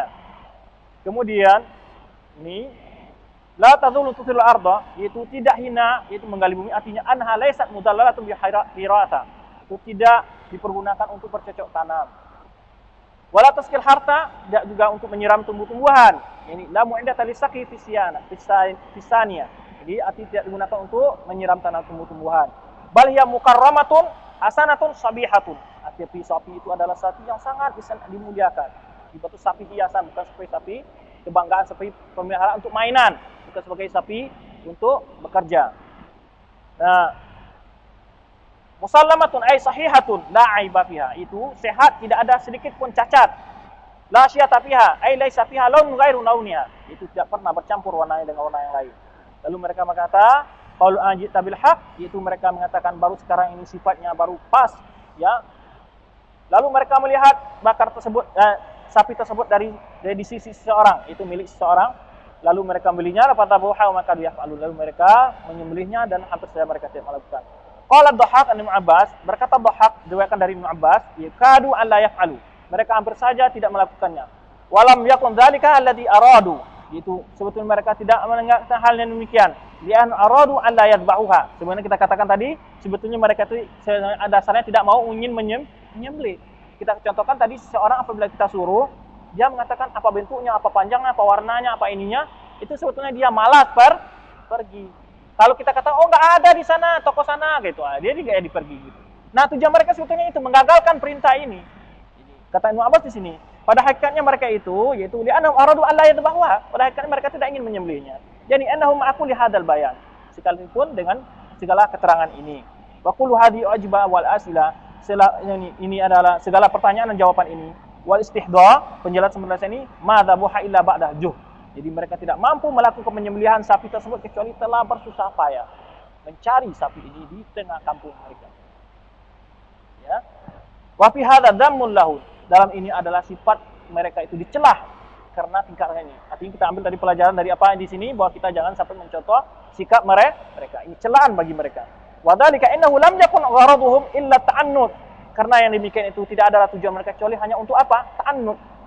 Itu sebenarnya untuk apa? Menolak perintah, membantah-bantah saja, membangkang saja. Falihada makadu yadbahuha, karena itulah hampir saja mereka tidak menyembelih sapi betina tersebut. Jadi qala Ibnu Jurayd, berkata Rasulullah SAW, innama umiru bi adna baqaratin. Ini hadis ini dhaif, ini hadis ini. Innama amaru, ketika ada pemeriksaan terhadap hadis ini, sungguhnya mereka itu hanya disuruh dengan sapi yang sederhana saja. Walakinnahum syaddadu lamma syaddadu syaddadallahu alaihim. Tetapi mereka takala syaddadu, apa artinya apanya? Membangkang, apa ya? Menyulit-nyulitkan, mencari yang sulit, lalu Allah mempersulit mereka. Wa aimullah, demi Allah, lalu seandainya mereka ya lam yastatnu, mereka tidak mengistisna, itu insyaallah la muhtadun, ya, wa inna insyaallah la muhtadun, tidak adanya istisna di sini, yaitu wa inna insyaallah, ini insyaallah di sini istisna. Lama buyinat lahum akhir abad, sehingga mereka tidak akan pernah menemukan apa? Sapi tersebut. Tapi hadis ini dhaif. Tapi yang jelas bulu takalluf itu jelas haram di dalam syariat Islam. Kemudian Allah menyebutkan wa iqtatum nafsan, dan juga ulama di sini mengambil faedah juga tentang hukum fikih, di antaranya adalah tentang itu namanya sifat as-salam. As-salam itu mengueli dengan ciri-ciri sifat-sifat yang digambarkan. Tapi untuk binatang boleh enggak? Di sini disebutkan ada yang mengatakan boleh, ada yang tidak. Gitu. Di sini istadalla bihadil ayat, gitu, berdalil dengan ayat ini dalam mengkhususkan sifat-sifat sapi yang bisa untuk dicari hatta tayana, sampai jelas. Summa taqyiduha ba'da itlaq, kemudian diberi ciri-ciri yang khusus. Ala sihhatis salam fil hayawan, bolehnya menyembelih sapi yaitu dengan ciri-ciri. Artinya, saya ingin sapi warnanya begini, ya, umurnya begini, bentuknya begini, warnanya begini. Nah, sebagian ulama membolehkan, ada yang tidak membolehkan. Ini mazhab yang membolehkan itu mazhab Malik, Auza'i dan Laits, wa Syafi'i, wa Ahmad, wa jumhur ulama salafan wa khalafan. Jumhur ulama membolehkan membeli sapi dengan istilah salam. Salam itu apa bahasa Indonesia? Membeli dengan cara apa? Hah? Pesan, tapi harus disebutkan sifat yang rinci, ciri-ciri yang pas. Nah, pesan. Nah, ulama membolehkan beli sapi seperti itu. Tapi ada yang tidak membolehkan, yaitu dengan hadis yang disebutkan dari Rasulullah dan hadis Sufyan juga sambil dengan ayat ini, itu la tan'atul mar'atu mar'ata li zaujiha. Tidak boleh seorang wanita menceritakan wanita lain bagi suaminya. Ka'annahu yanzur ilaiha, seolah-olah suaminya itu melihat kepada wanita yang ini, bibirnya begini, matanya begini, badannya begini, apanya begini, tidak boleh. Haram menceritakan wanita kepada suaminya. Wanita lain kepada suami, ini haram, tidak boleh. La tan'atul mar'atu mar'ata li zaujiha ka'annahu yanzur ilaiha. Itu hadis ini diriwayatkan oleh Bukhari dan Muslim. Janganlah seorang wanita menceritakan kepada suaminya wanita lain itu tentang seolah-olah suami tadi melihat kepada wanita tadi. Wa kama wasafa Nabi sallallahu alaihi wasallam iblis. Sebenarnya juga Nabi sallallahu ini dalil ulama yang bolehkan apa tadi? Membeli sapi pesanan. Dalil yang pertama itu dalil ayat tadi, yang kedua ini hadis, yang ketiga adalah hadis yang berikutnya itu Nabi sallallahu alaihi wasallam menyebutkan tentang ciri-ciri ibil dia, itu diat orang yang meninggal bagaimana bentuk ibilnya semacam. Fi qatlil khata itu dalam pembunuhan yang tersalah. Jadi wasyibul am atau pembunuhan yang hampir saja bentuk-bentuk hampir disengaja. Dengan sifat-sifat madhkurah bil hadis, dengan sifat-sifat yang disebutkan dalam hadis itu. Tetapi berkata Abu Hanifah dan Thawri wal Kufiyun, ulama-ulama Kufi dan Abu Hanifah itu tidak boleh menjual hewan dengan cara pesan. Ini pendapat Abu Hanifah. Ini la yusulu salam fil hayawan li'annahu la tanbitu ahwaluhu. Dalilnya apa? Karena tidak bisa sifat-sifatnya untuk pas begitu. Hakam itu an Mas'ud, dan juga ini pendapat sebagian sahabat seperti Ibnu Mas'ud dan Hudzaifah bin Yaman wa Abdurrahman bin Samurah wa ghairuh. Itu tentang faedah fikihiyah dari ayat ini diambil oleh para ulama. Kita lanjutkan ayat berikutnya, wa id qataltum nafsan fadaratum fiha wallahu mukhrijum ma kuntum taktumun. Tatkala kalian membunuh jiwa, kalian berbantah-bantah, wa dzakaru yaum, ini qataltum nafsan, ini wadhkuru yaum qataltum nafsan. Ingatlah pada suatu hari kalian membunuh seorang jiwa. Fadaratum fiha, yang mana kalian berbantah-bantah dalamnya. Qala al-Bukhari, fadaratum fiha, Bukhari mengatakan maksud dari firman Allah fadaratum fiha, kalian berbantah-bantahan tentangnya, itu ikhtalaftum. Jadi berbantah-bantahan kalian, berbeda pendapat kalian. Terjadi pertengkaran di antara kalian. Wa qala Ibnu Jurayd, fadaratum fiha, qala ba'dhum annantum qataltum wa qala akharun bal antum qataltum. Saling menuduh.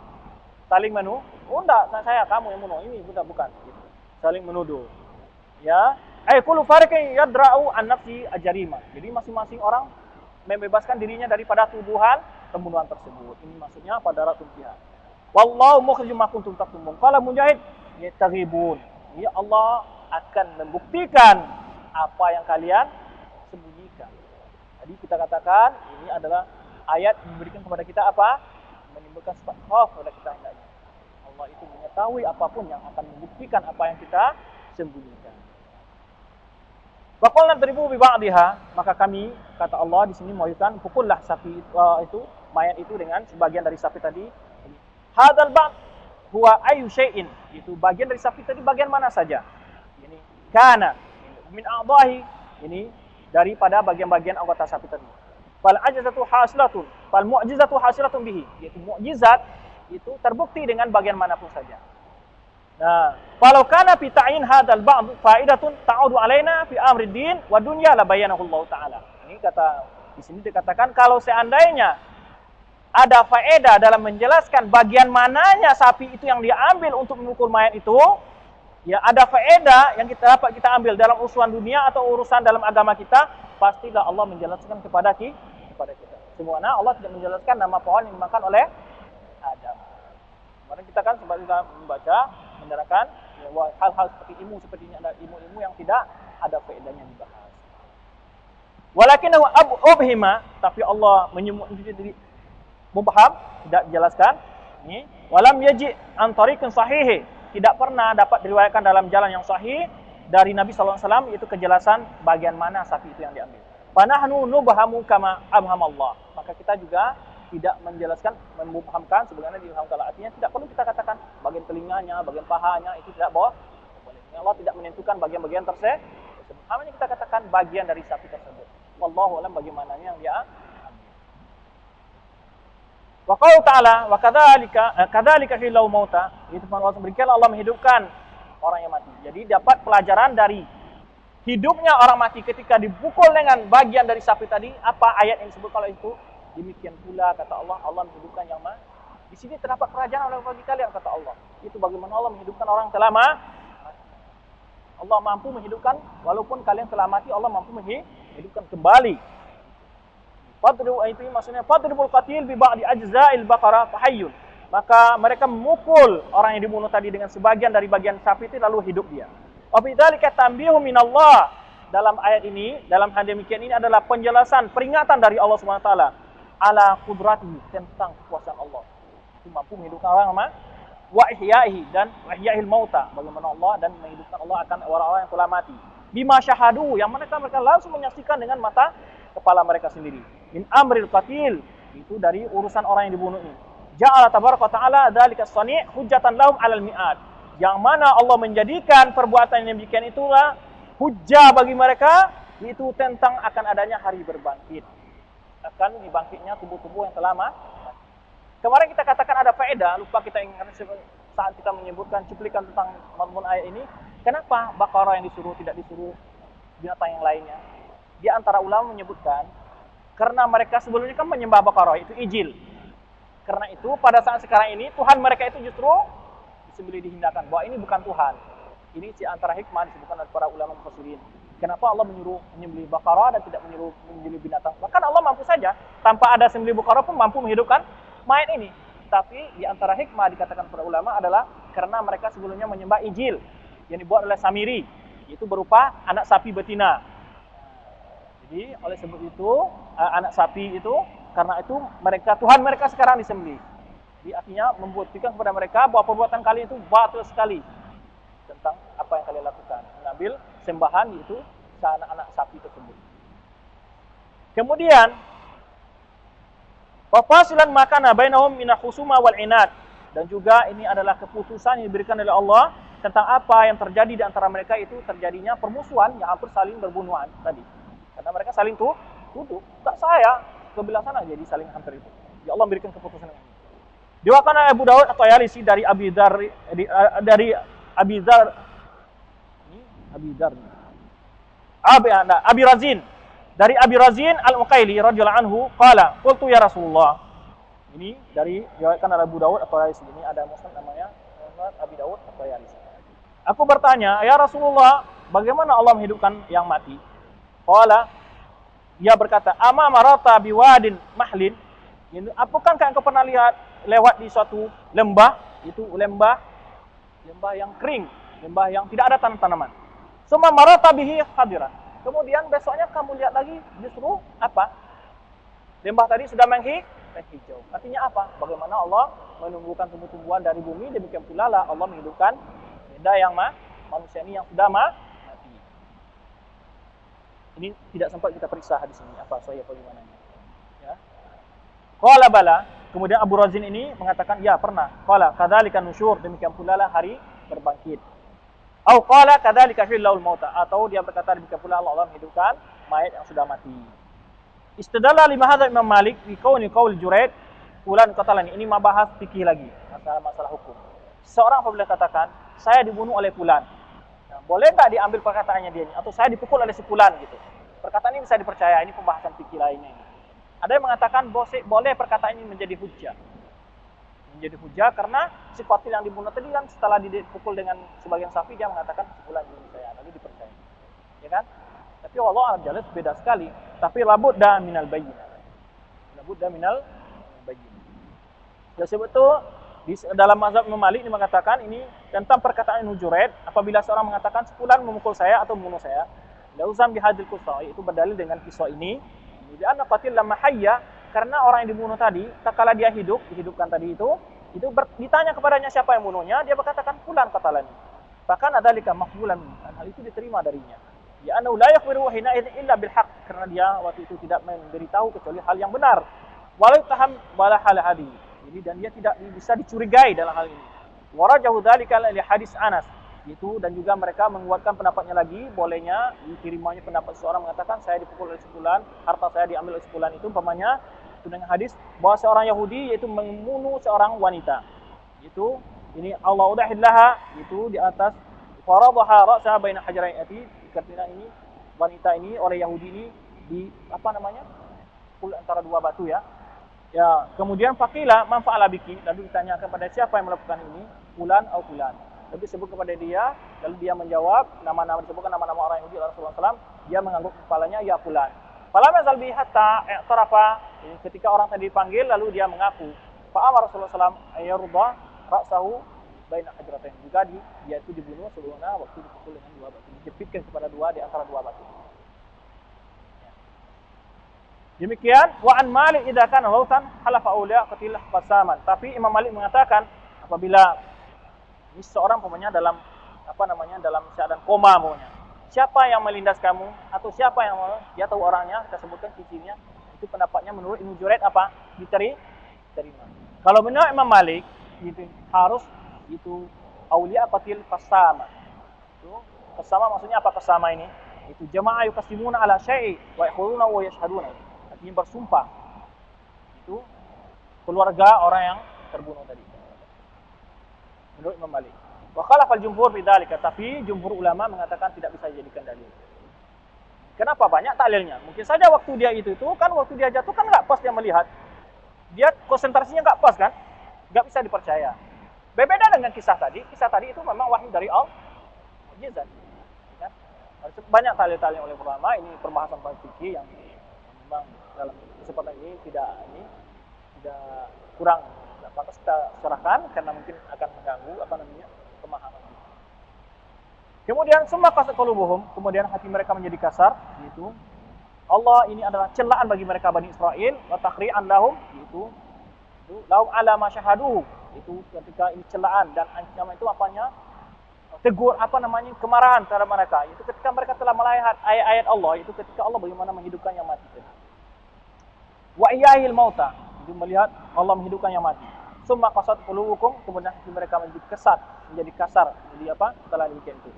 Fahya kal hijarah, yaitu seperti batu, allati la yakunu min tabi'atiha allayyin abadan, itu batu yang tidak akan pernah di antara sifatnya akan menjadi lunak.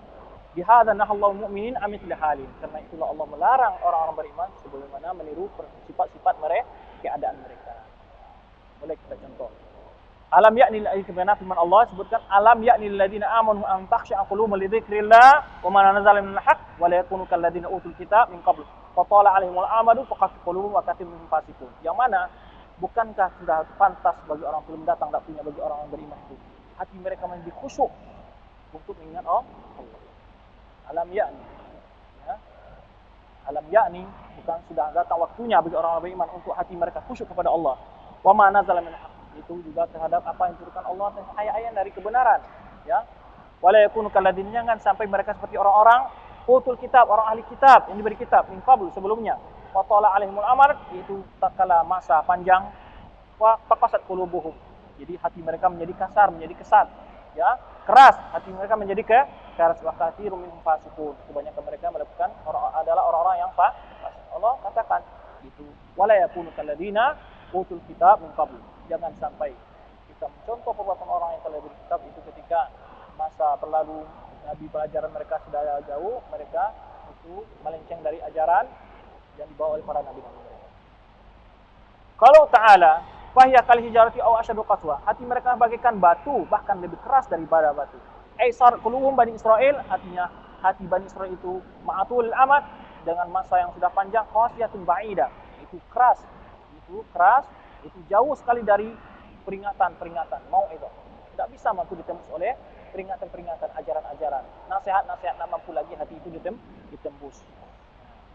Ba'da ma syahadu minal ayat, setelah mereka menyaksikan dari ciri-ciri kekuasaan Allah wal mu'jizat dan mu'jizat, fahiya quswatiha, bahkan hati itu dalam kekerasannya kal hijarah allati la ijala lilaina, yaitu seperti batu yang tiada lagi bisa untuk dilunakkan. Tidak ada ilat, tidak ada obat berusaha untuk melunakkannya lagi. Hati mereka itu. Au asyadu qaswah, bahkan lebih keras lagi daripada batu. Karena di sebagian batu itu ada yang terpancar daripadanya sungai, dan darinya ada yang mencela-celanya keluar air, ya, pecah-pecah keluar air darinya. Dan dari antara batu juga ada yang jatuh dari gunung karena takut kepada Allah. Sebagaimana juga langit dan bumi itu, langit yang tujuh dan bumi ini sabbihu lahu samawati wal sab'u wal ardu wa man fihinna, itu yang Allah bertasbih kepada Allah itu langit yang tujuh dan bumi dan orang yang berada di dalamnya. Wa in min syai'in illa yusabbihu bihamdihi, dan tiada sesuatu pun kecuali bertasbih dengan memujinya. Walakin la tafqahun tasbihahum, tapi kalian tidak paham bagaimana tasbih mereka. Innahu kana haliman ghafura, sungguhnya Allah itu Maha Penyantun lagi Maha Pengampun. Maksudnya di sini apa? bahwa sifat yang ada pada Bani Adam bisa saja ada pada binatang atau benda keras, kan kasar. Sebagaimana di sini kalau katakan langit bertasbih, manusia juga bertasbih, bahkan seluruh makhluk bertasbih kepada Allah. Maksudnya di sini apa? Sebagaimana juga disebutkan adanya apalagi onta yang mengadu kepada Rasulullah, adanya jazun nakhil atau apa namanya ini pokok korma batang korma yang menangis, itu semuanya batu yang bersalam kepada Rasulullah SAW. Ini walau itu perbuatan makhluk itu ada seperti itu. Jadi jangan orang mentakwil. Pokoknya kalau menangis di manusia asli, kalau di batu tidak benar pokoknya. Kalau di pohon korma tadi nggak benar, atau nggak batang korma tadi tidak benar pokoknya, tidak benar. Karena kita katakan likulli zatin sifatun mataliku biha. Setiap sifat zat itu memiliki sifat yang sesuai dengan bentuknya. Dan inilah kaidah yang dipakai dalam memahami sifat-sifat Allah. Sifat Allah sesuai dengan kebesaran zat Allah. Sifat manusia sesuai dengan zat manusia itu. Setiap manusia memiliki sifat-sifat yang sama tapi tidak sama hakikatnya. Sebenarnya kita katakan tidak sama sayap ayam dengan sayap itik dan sayap nyamuk. Semuanya nama sayap. Sesuai dengan di mana ditempatkan sifat tersebut. Di zat mana dia. Sesuai dengan dia likubi. Demikian pula karena ada orang takwil, maksudnya di sini itu jatuhnya batu dari gunung ini ditakwil oleh mereka seperti Razi dan lainnya menakwil ayat ini. Gitu di sini disebutkan qala Mujahid kullu hajarin yatafajjaru minhu ma, itu Mujahid mengatakan setiap batu yang terpancar daripadanya air atau terpecah belah, yakni anma'in itu yataradda atau jatuh dari kepala puncak gunung, la min khasyatillah, itu adalah dari bentuk takutnya mereka kepada Allah. Nadala bidzalikal Qur'an, yang mana yang disebutkan dalam Al-Qur'an katanya. Fadhihi jarat alyan min qulubi bani Israil. Maka batu ini lebih lunak daripada hati orang Bani Israel. Karena mereka mendustakan kebenaran tatkala mereka melihat kebenaran tersebut. Karena mereka mendustakan kebenaran tatkala mereka melihat kebenaran. Wa qala ba'du mufassirin, sebagai mufassir mengatakan inna ma warada fi wasfil hijara min qabil majaz. Mereka mengatakan sifat-sifat batu tadi umpamanya ada yang terpancar batu khasyatillah, kan itu khasyatillah, disebut batu itu takut kepada Allah. Bagaimana batu takut kepada Allah? Itu majaz kata mereka. Tidak. Itu sesuai dengan sifat batu itu juga takut kepada Allah. Ya kan? Sebagaimana binatang langit dan bumi tasbih kepada Allah. Ini disebutkan dalil oleh mu'allif tadi itu bahwa tusabbihu lahu ma samawati sab'a. Itu semuanya makhluk ini bertasbih kepada Allah. Oleh sebab itu kalau ditakwil khasyatillah batu takut kepada Allah, takwil pokoknya majaz itu tidak benar karena masing-masing makhluk memiliki sifat tersendiri yang tetap dinamakan dia itu takut kepada Allah. Lakin Razi qala wal Qurtubi wa ghairuhuma min al-a'immah, tapi Razi dan Qurtubi dan lainnya kedua dari para ulama mengatakan la hajat illa majaz. Razi dan Qurtubi mengatakan ini tidak boleh dikatakan majaz. Fa inna Allah Ta'ala yakhluqu fiha hadhihi sifat. Allah SWT menciptakan di dalamnya sifat seperti ini. Sebagaimana firman Allah SWT, inna aradal amanata 'ala samawati wal ardi fal jibali fa abaina ahimna wa ashfaqna minha. Apa sifat ini? Wa ashfaqna minha. Itu mereka takut akan mengkhianati. Ya. Wa ashfaqna minha. Ini juga dibebankan oleh Allah. Semua kami menawarkan amanah kepada langit dan bumi, wal jibal dan gunung-gunung, fa abaina ahimna.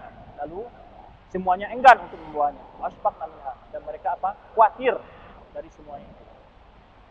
Juga firman Allah tusabbihu lahu samawati wa ayat sebelumnya, yaitu kemudian juga firman Allah wan najmu wasyajari yasjudan, itu dalam surah Ar-Rahman, yaitu tumbuh-tumbuhan dan pohon-pohon yaitu yasjudan, semuanya bersujud kepada Allah. Ini mereka sujud. Manusia juga sujud, pohon-pohon juga sujud, tapi sujud mereka sesuai dengan sifat mereka, tidak dikatakan itu majaz. Kalau di pohon majaz, sujudnya mohon majaz tak. Asli sebagaimana dikatakan oleh Allah dalam ayat ini. Dan firman Allah Subhanahu wa taala, "Lau anzalna hadzal Qur'an." Juga firman Allah yang lainnya dikatakan, "Lau anzalna hadzal Qur'an ala jabal la ra'aitu khashi'an mutasaddian." Kalau seandainya kami turunkan Al-Qur'an di atas gunung, di atas kamu sesungguhnya engkau akan melihatnya khashi', akan khusyuk, tunduk kepada Allah, mutasaddian, terpecah-pecah, ya, karena takut kepada Allah. Min khasyatillah, dari takut kepada Allah. Ini jelas. Ini bisa dikatakan ini majaz. Ini bantahan bagi orang-orang yang mengatakan sifat-sifat Allah itu adalah sifat majaz. Terutama orang-orang Asy'ariyah mengatakan sifatnya sifat majaz. Hadzal jabal yuhibbuna wa nuhibbu. Dalam hadis lain, dalam hadis sahih yaitu Dari Sahih Bukhari dikatakan Rasulullah menunjukkan bahwa Jabal ini, Jabal Uhud ditunjuk oleh Rasulullah, Jabal ini mencintai kita dan kita mencintai dia. Jadi ada sifat-sifat memang, walaupun sifat-sifat tersebut dari terdapat di mana Adam dan juga dimiliki oleh binatang dan juga dimiliki oleh benda-benda mati sekalipun. Maka hanin jaza, ya seperti itu apa hanin apa namanya? Ratapan jaza itu ratapan korma yang diambil oleh Rasulullah SAW atau batang korma yang diambil oleh Rasulullah sebagai mimbar beliau. Setelah Rasulullah dibuatkan mimbar, dia menangis. Hanin jaza. Al-mutawatir khabaru, yaitu kabar yang sangat mutawatir. Dan juga kita katakan bagaimana batu salam kepada Rasulullah SAW, inilah alamu hajaran fi Makkah, salim alaiya. Jadi, di mana waktu Rasulullah di Makkah, batu-batu beri salam kepada Rasulullah SAW. Juga firman Allah SWT, wa ma Allahu bighafilin amma ta'malun. Jadi, maksudnya di sini bahwa Allah tidak pernah lalai dengan apa yang kalian lakukan. Jadi, karena hati kalian keras, semacam dengan apa yang kalian lakukan, Allah tidak lalai. Di sini kita katakan dari ayat ini adalah memberikan sifat khauf kepada Allah kepada kita, dan juga kita beriman bahwa Allah mengetahui semua ilmu yang luas, mengetahui semua perbuatan makhluknya. Allah melihat dan mendengar semua perbuatan makhluk. Demikian saja. Subhanakallahumma bihamdika asyhadu an la ilaha illa anta astaghfiruka wa atubu ilaik. Wassalamualaikum warahmatullahi wabarakatuh.